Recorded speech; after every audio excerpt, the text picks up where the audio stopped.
Hello అండి, welcome back to Vishnu podcast. ప్రేమ అనేది ఒక భావన, అదొక భావోద్వేగాల సముద్రం. ఈ సముద్రంలో ప్రతి అల ఒక అందమైన అనుభూతి అయితే ప్రతి తుఫాను ఒక మలుపు.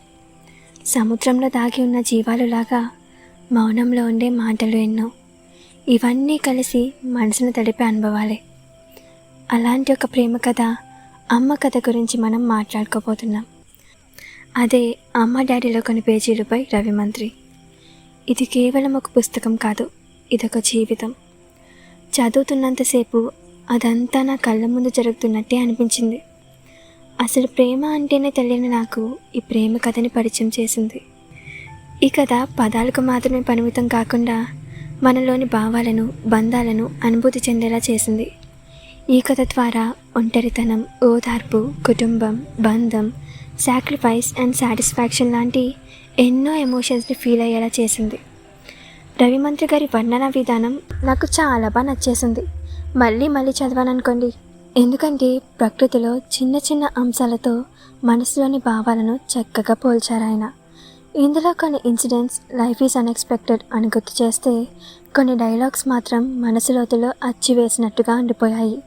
అలా పుస్తకం చదువుతుంటే నా కళ్ళ ముందు ఉన్న అక్షరాలు హఠాత్తుగా మసకబారిపోయినట్టు అనిపించింది. అప్పుడే నా కళ్ళలోంచి జారిపడ్డ కన్నీటి బొట్టుని చూస్తే కానీ అర్థం కాలేదు నేను తెలియకుండానే ఏడుస్తున్నా అని. ఏం సీన్స్ అండి బాబు, కన్నీళ్ళు ఆగలేదనుకోండి. జీవితానికి సరిపడేంత ప్రేమ దొరికినా కొన్నిసార్లు జీవితం పంచుకునేంత అదృష్టం ఉండదు అని నాకు తెలియజేసిన పేజీలు అవి. రవి గారు ఈ పుస్తకం చదివిన వారందరినీ ఒక ఇంటెన్స్ ఎమోషనల్ ట్రిప్ తీసుకెళ్లారనే చెప్పాలి.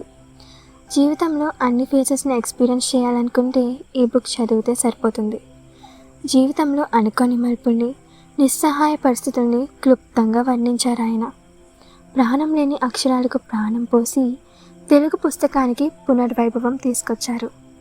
ఈ కథని ప్రేమతో మొదలుపెట్టి భావాలతో నింపి సంతృప్తితో ముగించారు.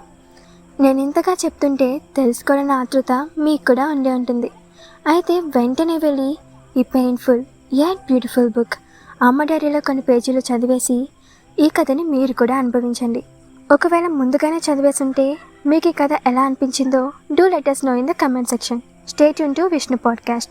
Signing off, I am your host Jahnavi. Content written by Deepika.